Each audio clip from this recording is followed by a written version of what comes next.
ఇది కరక్కాయ, ఇది అమలకి ఫలం అండి. ఇది అమలకి ఫలం, ఇది హరితకి ఫలం. హరితకి అంటే కరక్కాయ, హరితకి ఫలం. అమలకి, హరితకి, విభీతకి. విభీతకి అంటే తానికాయ ఫలం. మామూలుగా ఏంటంటే అందరికీ కరక్కాయ ఇంట్లో ఉండేది. దగ్గు వస్తే చిన్న ముక్క. కరక్కాయ పచ్చిది కాదండి. కరక్కాయ వేడి చేస్తే, నిప్పు మీద వేపితే అప్పుడు కరక్కాయలో ఉన్న గుణం బయటకు వస్తుంది. దగ్గు చాలా స్పీడ్గా తగ్గుతుంది. కరక్కాయ కాల్చాల, దగ్గుకి కరక్కాయని కాల్చి తింటే దగ్గు తగ్గిపోతుంది కరక్కాయ. మీరు అదే దీంట్లో డై కోసం కలపాలనుకోండి, పచ్చికాయనే దంచి రసం తీయాలి. అంటే ఈ కాయని అంటే పెట్టి నీళ్ళలో మీద మరగబెట్టాలి. నేను కాల్చక్కలేదు. దగ్గు మాత్రం కాల్చిన కరక్కాయ బొగ్గను పెట్టుకుని తగ్గిపోద్ది. కరక్కాయ గురించి చాలామంది చెప్తారు. కరక్కాయ వాడకూడని వాళ్ళు ఎవరో తెలుసా అండి? ప్రెగ్నెంట్ లేడీస్ ఉట్టి కరక్కాయ తినారంటే అబార్షన్ అయిపోతుంది. లేదా పుట్టే పిల్లవాడు అంగవైకల్యంతో పుడతాడు. ఓవర్ బ్లీడింగ్ అయ్యే వాళ్ళు తినకూడదు. ముక్కులోంచి రక్తం కాలేవారు తినకూడదు. మోషన్లో బ్లీడింగ్ అయ్యే వాళ్ళు తాకూడదు. నెలసల్లో బ్లీడింగ్ అయ్యే వాళ్ళు తినకూడదు. బ్లీడింగ్ అవుతూ ఉండగా ఎవరైనా కరక్కాయ తినాలంటే ఇంకా ఓవర్ బ్లీడింగ్ అయిపోద్ది. అంత డేంజర్ మళ్ళీని. కానీ ఎంత మంచిదో, ఎంత విషమో అంత మంచిది, ఎంత మంచిదో అంత విషం కూడా. అంటే కొన్ని సందర్భాల్లో వాడకూడదు మేడం. అలా కరక్కాయ వాడుకునే వాళ్ళు ఇది. అయితే కరక్కాయని కూడా సంవత్సరం అంతా వాడచ్చు. మనకి 6 ఋతువులు కదండి. 6 ఋతువులు 12 నెలలు కదా. 6 ఋతువుల్లో ఒక్కొక్క ఋతువు 2 నెలలు ఉంటుంది. అవునండి. ఏ ఋతువులో ఏ అనుపానంతో దీన్ని వాడితే సంవత్సరం అంతా 6 ఋతువులు అండి. 6 ఋతువులకు 6 అనుపానాలు. అంటే అర్థం ఏంటి? వేసవకాలం ఉందనుకోండి పటికి బెల్లం అనుపానం ఏంటి, వర్షకాలం అనుకోండి పిప్పళ్ళు అనుపానం, అలా అనమాట బెల్లం అలా 6 రకాలు మీకు లిస్ట్ నేను ఇస్తాను, అది రాసిస్తాను, అది నా దగ్గర ఉంది. మేము తర్వాత చెప్పుకుందాం అది కరక్కాయ మీద. 6 ఋతువులు 6 అనుపానాలతో మనం తయారు చేసుకోవాలి. ఆ ఋతువులు కూడా ఎప్పుడు స్టార్ట్ అవుతాయి, ఎప్పుడు ఎండ్ అవుతాయి కూడా లిస్ట్ ఇస్తాను నేను. అదేందా అంటే రోజు వేసుకుంటే అలాగా కరక్కాయ అనుపానం మార్చుకుంటూ ఋతువుకి మార్చుకుంటూ వేసుకుంటే ఆ ఋతువులు వచ్చే జబ్బులు రావు. ఎప్పటికీ క్యాన్సర్ రాదు. ఒక కరక్కాయ ముసలితనం రాదు ఎప్పటికీ. అలా మనం కొట్టుపెట్టుకుని ఇంట్లో అందరూ ఫస్ట్ అన్నంలో తినేటప్పుడు ఫస్ట్ ముద్దలో చిటికి వేసి తినేయడమే ఆ సీజన్ అంతా, ఆ ఋతువు అంతా, ఆ 2 నెలలు. అలా మనం 6 ఋతువులు చేసుకుని పెట్టుకుని జాగ్రత్తగా ఇళ్ళలో వాడుకుంటే చాలా మంచిది అనమాట అండి. కరక్కాయకి అంత గుణం ఉంది. తానికాయ, ఈ తానికాయ పెచ్చులు హెయిర్ ఫాల్ అవ్వకుండా ఆపుతాయండి. తానికాయ పెచ్చులు అని హెయిర్ ఫాల్ అవ్వకుండా చేస్తాయి. పప్పు కూడా మీరు పప్పుని ఇలా పేస్ట్ చేసి పేను కొడుకుడు అక్కడ రాసామనుకోండి వెంట్రుకలు వచ్చేస్తాయి, రీగ్రోత్. ఈ 3 కలిసి చేసుకుంటే త్రిఫల చూర్ణం. త్రిఫల చూర్ణం జనరల్గా మనం ప్రతిరోజు ప్రతి సంవత్సరం ఎప్పుడైనా ఇంకా జీవితాంతం మనం అన్నం ఎలా తింటున్నామో అలా త్రిఫల చూర్ణం రోజు తినచ్చు. త్రిదోషాలని వాత పిత్త కఫాలని బ్యాలెన్స్గా ఉంచేది త్రిఫల చూర్ణం. కాకపోతే దీనికి ఫార్ములా ఉంది. అసలు పాత ఫార్ములా ఏంటంటే 1:2:4. అంటే 1 భాగం కరక్కాయ, 2 భాగాలు తానికాయ, 4 భాగాలు ఉసిరికాయ. ఇది ఒరిజినల్ ఫార్ములా. ఇలా చేస్తే త్రిఫల చూర్ణం చక్కగా పనిచేస్తుంది. జనరల్గా ఏంటంటే వేరే దాంట్లో ఉన్నాయని చెప్పేసి అందరూ సమభాగాలు కొంతమంది చెప్తారు, 3 సమంగా చేసేయండి. కొంతమంది ఏం చేస్తారు 1:2:3 అలా చెప్తారు. కానీ ఒరిజినల్గా అయితే 1:2:4 అండి. ఈ 4 ఎందుకు తీశారంటే ఉసిరికాయ రేట్ ఎక్కువ, ఇవన్నీ రేటు తక్కువ. జెండు కూడా 70-20 రూపాయలకి ఇస్తాడు. దానికి రీచ్ అవ్వాలి వీళ్ళు. కమర్షియల్గా వర్కౌట్ అవ్వాలి. వ్యాపారం అయిన తర్వాత ఏంటంటే ఫార్ములాని అడుగుండిపోయాయి, మార్చేశారు. మన సొంత ఫార్ములా క్రియేట్ చేసుకున్నాం, అసలు ఫార్ములా తీసేసి. కమర్షియల్గా పట్టుకోవడం కోసం ఫార్ములా డిజైన్ చేస్తేలాగా చెరకుడాలు అలా పెట్టారండి. కమర్షియల్గా డిజైన్ చేయాలా, మనందరి కోసం చేశారు వాళ్ళు. చేసిన ఫార్ములాని కమర్షియల్గా మార్చుకుని ఫార్ములాలో అంతా తారుమారు చేసి పడేసి. ఇంకొకటి త్రిఫలతో చేయాలి. మీరు బజార్లోకి వెళ్ళి కరక్కాయ ఇవి, ఉసిరికాయలు ఇవి, తానికాయలు ఇవి అన్నాం, ఇచ్చాడు. మనం కొట్టుకున్నాం, పెచ్చులు తీసుకున్నాం, గుండ కొట్టుకున్నాం, చేసుకున్నాం, బాగుంది. 1:2:4 చేసుకున్నాం, బాగానే ఉంది. అయితే అప్పుడు సరిగ్గా పని చేయట్లేదు. ఎందుకు పని చేయట్లేదు? నేను బాగానే చేశానే ఇంత కష్టపడి, ఎందుకు పని చేయట్లేదు? అసలు ఆయుర్వేదం వేస్ట్, ఇందులో ఏం లేదు. త్రిఫలతో గొప్ప చెప్తారు కానీ ఏం లేదండి అందులో ఏముంటుంది. అలా చెప్పేవాళ్ళు కూడా మంది ఉన్నారు. ఇది లోపల లోతు తెలియక అలా చెప్తున్నానంటే అర్థం ఏంటంటే లోపల లోతు తెలియక. కరక్కాయ 2 ఏళ్ళ క్రితం వాడాలండి. కరక్కాయ పాతది వాడాలి, ఉసిరికాయ కొత్తది వాడాలి, తానికాయ ఉసిరికాయ కొత్తది వాడాలి. ఉసిరికాయ పాత 2 ఏళ్ళ క్రితం వాడాలి, ఈ తానికాయ కొత్త వాడాలి. ఈ ఉసిరికాయ చైత్రమాసంలో ఉసిరికాయ వాడాలి. ఇవన్నీ మన షాపులో చెప్తాడు, ఎవరు కలెక్ట్ చేశాడు ఎప్పుడో పట్టుకొచ్చి ఇస్తాడు పుచ్చిపోయిన ఇవిని. ఇక తానికాయ ఏమో 2 ఏళ్ళ క్రితం తీస్తాడు, కరక్కాయ ఈ సంవత్సరం తెస్తాడు, ఉసిరికాయ ఏమో ఏ కార్తీక మాసంలో కోసింది ఎండబెట్టి ఇచ్చేస్తాడు. అది పట్టుకొచ్చి కొండగొట్టిన త్రిఫలతోరణం చేసుకుని పని చేయలేదంటే అలాగా. ఎప్పుడు కలెక్ట్ చేస్తే దాంట్లో ఔషధ గుణాలు ఉంటాయో అలా రాశారు మన వాళ్ళు. త్రిఫలతోరణం మీరు చేయాలంటే 2 రోజుల ముందు మీరు ప్లాన్ చేసుకోవాలి, అదేందా? అప్పుడు ఎవ్రీ ఇయర్ మీరు త్రిఫలతోరణం చేసుకోగలుగుతారు. అంటే ఈ సంవత్సరం కరక్కాయలు కొని దాచుకొని నెక్స్ట్ ఇయర్గా ఉంచుకొని, నెక్స్ట్ ఇయర్ చైత్ర మాసంలో ఉసిరికాయలు ఎండబెట్టుకుని తానికాయలు కోసుకొని అయ్యి ఎండబెట్టుకుంటే మీకు ఉగాదికి ఏముంది, ఈ సంవత్సరం ఉగాదికి మొదలెడితే నెక్స్ట్ ఇయర్ ఉగాదికి మీరు త్రిఫలతోరణం చేసుకుంటారు. అది త్రిఫలతోరణం ప్రాసెస్. ఏదో 50 పదాలు కొనుక్కొచ్చి 5 నిమిషాలు కొట్టుకొట్టేసుకుని 10 నిమిషాలు వేసేసుకుని నాకు మోషణం లేదంటే ఎలా వద్ది? ఈ స్పీడు యాత్రతో కంపించేది. చెప్పేవాళ్ళు కూడా ఏదో కాన్సెప్ట్ చెప్పాలని చెప్పేయడం తప్ప ప్రతి ఫార్ములాకి మంచి చెడు ఉంటాయి. మనం రూపాయికి బొమ్మ బొరిసేలాగో ప్రతి ఫార్ములాకి మంచి ఉంటుంది, చెడు ఉంటుంది. అందరూ మంచిని చెప్పుకుంటూ పోయారు, దాని చెడుని కూడా చెప్పాలి కదా. అంటే ఇలా చేస్తే చెడు, మనం చెప్పిన పద్ధతులు చెప్తే చెడు, అంటే నువ్వు ఎలా చేసుకోవాలి అలా చేసుకోవాలి. ఏం లేదు చేసే 3 సంభాగాలని ఏదో ఊదరగొట్టారు అంతే. అంటే చెట్టు పేరు చెప్పి కాయలు అమ్ముకున్నట్టు అయిపోయింది ప్రపంచం అంతా. అసలు దాన్ని పక్కన పెట్టేశారు. మ్యాక్సిమం మనం చేసుకోవడానికి ట్రై చేయాలండి, లేదా చేసేవాళ్ళు ఉంటారు పాపం అలా పర్ఫెక్ట్గా చేసి దాని మీద ఎక్కడ అసలు తూచా తప్పకుండా ఫార్ములాను ఫాలో అయ్యి చేసి కష్టపడి చేసేవాళ్ళు ఉంటారు. వాళ్ళకి మార్కెట్ ఉండదు. అలా చేసేవాళ్ళు ఉన్నారనుకోండి, చక్కగా చేసిన వాళ్ళతో తీసుకొచ్చి మనం బోల్డ్ మంది ఉంటారు, చాలామంది కష్టపడి దీని మీద దృష్టి పెట్టి ఎఫెక్ట్ పెట్టి చేసిన ఉంటారు. ఇక గురువింద గింజలు మన తూకంలో ఇవే తూనికలు, గ్రాములు లేవు ఇప్పుడు. గురువింజ ఎత్తు, ఆవగింజ అంతా అలాగేంటంటే తూకానికి వాడేవారు. ఈ గురువింద గింజ 4 గింజలు తింటే చచ్చిపోతామండి. గురువింద గింజలు తింటే వాంతులు అయిపోయి డెత్ స్టేజ్కి వెళ్ళిపోతాం. అలా వెళ్ళిపోయిన వాళ్ళు ఉన్నారు. ఇది పాయిజన్, ఇది విషయం. ఇది గురువింద ఆకు తినచ్చు, ఆకు తీయగా ఉంటుంది, కానీ గింజ చాలా ఔషధం. గురువింద గింజ చాలా ఔషధం. ఈ గురువింద గింజలు ఇంట్లో ఉన్నాయనుకోండి, మీ పేను కొరుకుడు గుండ్రంగా పోద్ది. ఇంద్రలుప్తం అంటే ఇంద్రధనుసులాగా అనమాట. అంటే పేను కొరుకుడు రౌండ్గా సరికిలే ప్యాచ్లు పడిపోతుంది. మాకు చిన్న ఇన్ఫెక్షను. ఈ గురువింద కింద అరగదీసి గంధం రాస్తే పేను కొరుకు పోతుంది, కొత్త వెంట్రుకలు వచ్చేస్తాయి. అదే దానికి వాళ్ళు ఇంజక్షన్ చేస్తారు, స్టెరాయిడ్ ఇంజక్షన్లు చేస్తే ఏమవుద్ది, ఇదంతా పొక్కుపోయి లోపల ఉంటే మొలకలు బయటకు వస్తాయి, లేదా మొత్తం పోతాయి. గురువింద గింజ అరగదీసి రాస్తే ఈ మొలకలు వస్తాయండి. గురువింద వేరు ఇంట్లో ఉంచుకొని ప్రెగ్నెంట్ లేడీ మొలక కట్టామనుకోండి, డెలివరీ అయ్యేటప్పుడు నొప్పులు వచ్చేటప్పుడు, కడుపుతో ఉన్న వాళ్ళు ప్రసవం సమయంలో నొప్పులు వస్తున్నప్పుడు ఆ గురువింద వేరు మొలక కడితే నార్మల్ డెలివరీ అయిపోద్ది. గురువింద వేరు దాచుకుని ఇంట్లో అది మొలక కడితే నార్మల్ డెలివరీ అయిపోద్ది. గురువింద ఆకు కొబ్బరి నూనెలో వేసి మరగబెట్టి రాసుకుంటే హెయిర్ ఫాల్ తగ్గి హెయిర్ రీగ్రోత్ వస్తుంది, హెయిర్ ఫాల్ తగ్గిపోద్ది. గురువింద ఆకు పచ్చాకు ఎండాక ఏదో ప్యాకెట్ దొరికిన వేసారనుకోండి, ఉన్నది కాస్త ఊడిపోద్ది.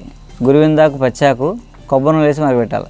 మరగబెట్టి ఆ ఆయిల్ రాసుకుంటే హెయిర్ రీగ్రోత్, హెయిర్ మళ్ళీ గ్రోత్ వస్తూ ఉంటుంది, ఫాల్ కంట్రోల్ అయిపోద్ది, ఊడడం తగ్గిపోద్ది, కొత్త ఇంట్లో బయట ఖచ్చితంగా వస్తాయి. వేరేమో మొలక కడితే నార్మల్ డెలివరీ అవుతుంది. ఇవి చిల్లగింజలు చూసారా, ఇదే జన్మనిస్తుంది. ఇదే తేడా చేస్తే పైకి తీసుకెళ్ళిపోద్ది. గురువింద గింజలే తింటే పైకి పోతాం, వేరు కడితే బయటకు వస్తాం. అలా ఉంటుంది అన్నమాట. ప్రతిదానికి ఉంటుంది మేడం, కానీ చెప్పరు మన వాళ్ళు. కొన్ని ఉంటాయి సేఫ్గా ఉన్నాయి, ఇక అలాంటి చిల్లగింజలు లాంటివి. ఇవి చాలా సేఫ్. ఇవి చిల్లగింజలు అండి, అంటే ఇండుపు గింజలు అంటారు, ఇంగ్లీష్లో క్లీనింగ్ నట్. ఇవి మొట్టమొదటి ఇళ్ళలో ఎందుకు ఉండేవంటే వాటర్ ప్యూరిఫికేషన్ కూడా వాడేవారు. వర్షాకాలం దాచుకుని పిక్కలు వర్షాకాలంలో నీళ్ళు ఎర్రగా వచ్చి మనకి చెరువులో కానీ నదులో కానీ ఆ ఎర్ర నీళ్ళు తెచ్చుకొని ఏం చేసేవారు, బిందులో ఇలా తిప్పితే బిందులో అరగదీసేవారు. ఇతర బిందులు కదా, లోపల రఫ్గా ఉండేది, అది రాగి బింది, దాంట్లో పెక్కేసి బిందులోనే అరగదీసేవారు. ఆ రాపిడికి అంతా ఈ గంధంలో వచ్చి ఆ నీళ్ళలో కలిసేది. మనం ఇలా తిప్పుతుంటే మనం చూస్తుండగానే ఆ ఎరుపంతా తిరిగిపోయి మట్టి అంతా తిరిగిపోయి నీళ్ళు ఫ్రెష్ నీళ్ళు పైకి వచ్చి ఈ మట్టి అంతా కిందకి వెళ్ళిపోయింది. ఆ తేట నీళ్ళన్నీ తీసుకొని చక్కగా తాగేవారు. అదే అసలు వాటర్ ప్యూరిఫికేషన్ అంటే. ఇప్పుడు ఏం చేస్తాం మనం, మినరల్ వాటర్ అని చెప్పేసి శుభ్రంగా అందులో అన్నీ లాగేస్తున్నాం. మట్టిగా లాగేది మనం లాగేదంతా మినరల్స్ కింద లాగేసి కెమికల్స్ కలిపేసి తాగేస్తున్నాం. ఆ తాగడం వల్ల ఇమ్యూనిటీ పోతుంది. ఎండుపెక్క గంధం తింటే షుగర్ కంట్రోల్ అవుతుందండి.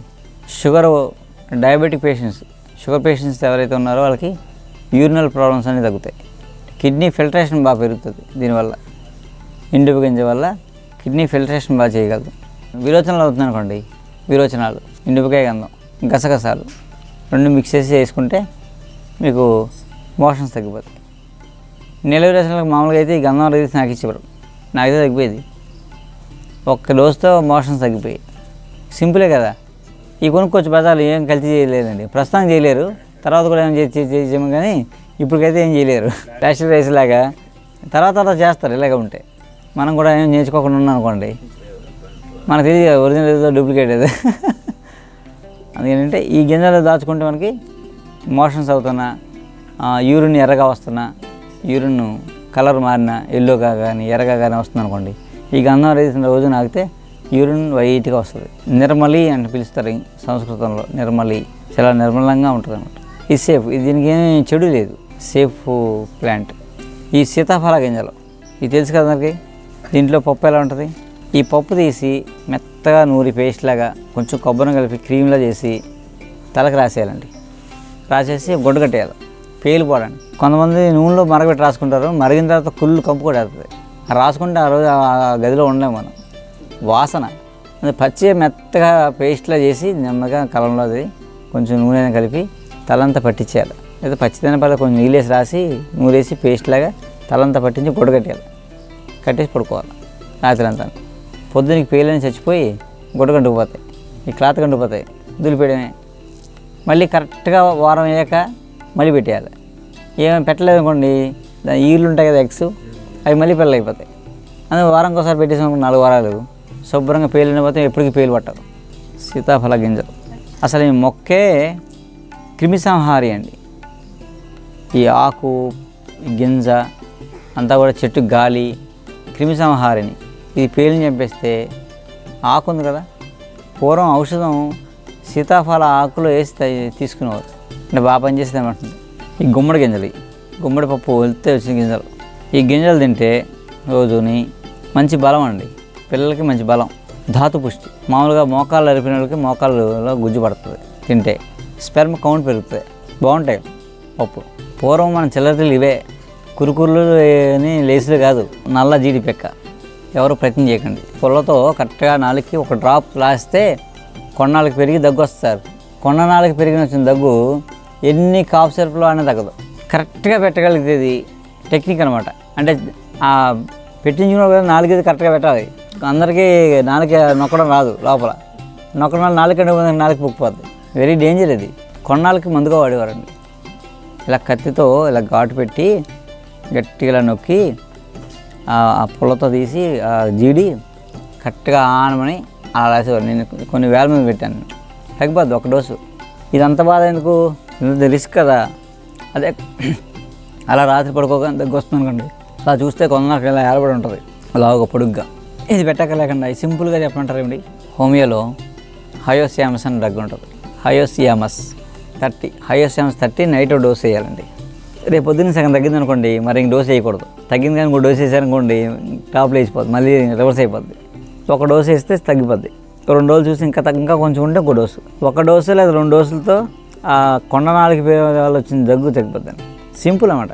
ఇవన్నీ హోమియో కిట్ కూడా పెట్టుకోవచ్చు ఇంట్లో చక్కగా. నక్కు స్వామికాయ ఇలాంటివి ఉన్నాయి కొన్ని. జనరల్గా ఇళ్ళలో అందరూ సింపుల్గా వేసుకోవచ్చు. అటువల్ల ఏం చెడు చేయదు. ఎమర్జెన్సీలో బాగా పనిచేస్తాయి. కరెక్ట్గా ఇండికేషన్ చూసుకుని వేసుకుంటే చాలా బాగా పనిచేస్తాయి. సింపుల్ అన్నమాట. ఇవన్నీ దొరుకుతాయి ఎక్కడ అక్కడ. మన మందులు అయితే కష్టపడి మనం చేయాలేమో, చేయడానికి దొరకదు. చేసి ఉంచుతారు పాపం కష్టపడి, అవి ఈజీగా దొరుకుతాయి. కానీ వేయడం తెలియాలి మనకి, లాజిక్ తెలియాలి. హైసెన్స్ 30 వేస్తే అది బాగా కొన్నాళ్ళకి తగ్గిపోద్ది, 1 డోసులో పోద్ది. ఈ మామూలుగా అయితే జీడి పెట్టేవారు, ఈ వైద్యాలు అయినప్పుడు జీడి పెట్టేవారు. అయితే ఆయుర్వేదంలో ఇది చాలా డేంజర్ అండి. ఇది ఇలా కాలుతంగా వచ్చిన పొగ మనకు తగిలింది అనుకో మొహానికి, పొద్దున్న ఇంత లావైపోతాం. ఇది చాలా డేంజర్. దీన్ని శుద్ధి చేస్తాం. శుద్ధి చేసి బల్లాతక లేహ్యం చేస్తారు మాకు ఆయుర్వేదంలో. బాగా చిక్కి సిలిమైపోయిన ఎండిపోయినోడికి ఈ లేహ్యం పెడితే మళ్ళీ బలం వచ్చేస్తామన్నమాట. అయితే శుద్ధి చేయాలి. ఇందులోనే యాసిడ్ కూడా పోవాలి. ఏం చేస్తారు అప్పుడు, ఆవు పాలు వేసి పిక్కలను వేసి మరగబెడతారు.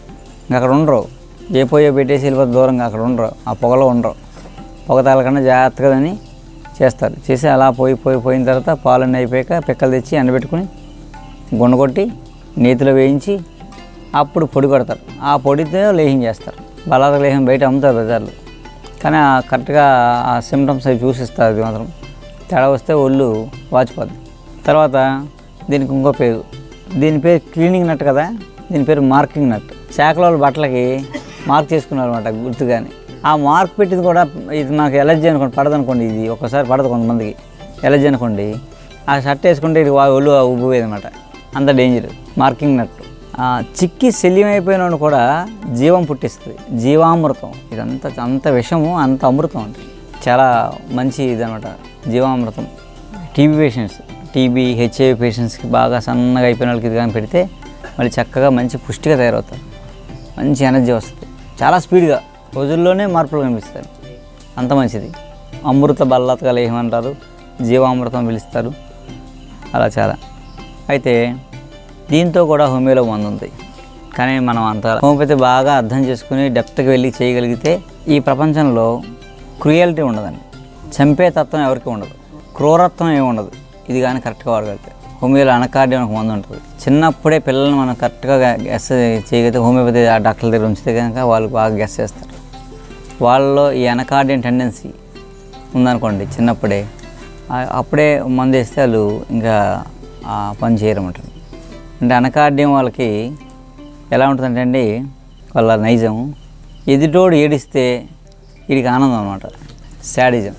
అంటే ఎదుటోడు ఏడడం కాదు, ఎదుటోడు పోతే పేపర్లోని 10 మందిని నరికేసాడు అంటే, ఒక మనిషిని 10 ఏట్లు వేసి నరికేసాడంటే ఆ పేపర్ చూడగానే అబ్బాయి నరికాడు, వీడికి ఆనందం అనమాట లోపల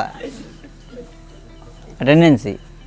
అలాగా ఈ నరికేవాళ్ళు ఎంత కత్తులు పెట్టుకుని తిరిగే వాళ్ళు అందరూ అనకార్డియం బ్యాచ్. మామూలుగా వాళ్ళకి ఈ మందు వేసామనుకోండి, వాళ్ళకి ఏ ప్రాబ్లం ఉన్నా సరే క్యాన్సర్ అయినా పోద్ది. రెండోది, ఈ మందు వేసిన తర్వాత రోజు కత్తెట్టుకు వెళ్ళి ఆని వేసి వచ్చేవాడు కత్తిపెట్టుకు వెళ్తానే ఎవరిని వేయడు, వచ్చేస్తాడు, తర్వాత మళ్ళీ వెళ్తారు కానీ కత్తెట్టుకు వెళ్తావు. అలా ఏంటంటే మనిషి తత్వాన్ని, మనిషి యొక్క నైజాన్ని మార్చడానికి హోమియోలో చాలా మందులు ఉన్నాయండి. మనిషి యొక్క మనస్తత్వాన్ని మార్చడానికి అద్భుతంగా పనిచేస్తాయి. చిన్నపిల్లలప్పుడే మనం మంచి హోమియోపతి తెలిసిన వాళ్ళు ఆ పిల్లల్ని గెస్ చేసుకొని వేయగలిగితే వాళ్ళ టెండెన్సీ పోద్ది, వాళ్ళు మంచి ఆరోగ్యం కూడా, ఏ పెద్ద పెద్ద జబ్బులు రావు, చిన్నప్పుడే అంతం చేయొచ్చు. హోమియోపతిలో అంత డెప్త్ ఇది అనమాట. డాక్టర్కి అంత సబ్జెక్ట్ ఉండాలి, ఉన్న వాళ్ళు ఉంటారు, వాళ్ళు ఎవరు పబ్లిసిటీ ఉండదు, వాళ్ళకి బోర్డు పెట్టరు. జైల్లో ఉన్న జైలర్కి, స్కూల్లో ఉన్న ప్రిన్సిపాల్కి హోమియోపతి రావాలండి. జైల్లో ఉన్న వాళ్ళందరూ మారిపోతారు సార్, సత్ప్రవర్తన చూసారా, 3 నెలలు బయట పంపించేస్తారండి, ఇంకెళ్ళు బయటకు వచ్చాక పని చేయడు, మారిపోతారనమాట. హోమియోపతి మందు వేస్తే ఏ ఏజ్లోనే వేయచ్చు, అతని డెప్త్ని బట్టి పొటెన్సీస్లో వేస్తే మనిషిని తత్వాన్ని మార్చడంలో అద్భుతమైన మందు హోమియోపతి. ఇలాంటి చాలా డీప్ డ్రగ్స్ ఇవన్నీ, physical plane, mental plane, love plane, ఇలా హయ్యర్ ప్లేన్స్లో ఉన్న దాని నుంచి మార్చగలమంటారు, లోతుగా మార్చగలం. హైయర్ ఆరా అంటున్నామే, ఆ ఆరామే పనిచేస్తాయి ఇవన్నీ. అలా ఏంటంటే ది బెస్ట్ మెడిసిన్. మాస్టర్ గారు మాట అనేవారన్నమాట, నీకే చెప్పేం విన్నాం కదా, అంటే విన్నారు కదా, విన్న వాళ్ళందరూ చేస్తారా అని అడిగారు ఎవరు. అంటే విన్న వాళ్ళందరూ చేయక్కర్లేదు, విని మరిచినవాడు అవుతాడు, విన్నవాడు కన్నా విని మరిచినవాడు గొప్పడే కదా. అసలు విన్నవాడు కన్నా విని మరిచినవాడు గొప్పవాడు కదండి. విని మరిచారు, ఎప్పుడైనా చూడగానే మళ్ళీ జ్ఞాపకం వస్తుంది కదా, అదనమాట. అందుకని విషయం తెలిస్తే ఇప్పుడు కదా ఎప్పుడైనా ఉపయోగపడుతుంది, మీకో మీ పక్కడికో ఇంకొడుకో. ఇది చేసాక ఏదో ఒకటి ప్రయత్నం చేస్తాం మనం, ఒక్క ప్రయత్నమే రేపొద్దున 100 అవుతాయి. మీరు చూసి మీ తర్వాత మొదలవుతుంది, ఆ మార్పే రావాలి. ఇప్పుడు ఆ మొక్కలే మనం వేయాలి. సరే, వాటికి ముగిద్దాం, మరి ఇంకో రోజు చెప్పుకుందాం.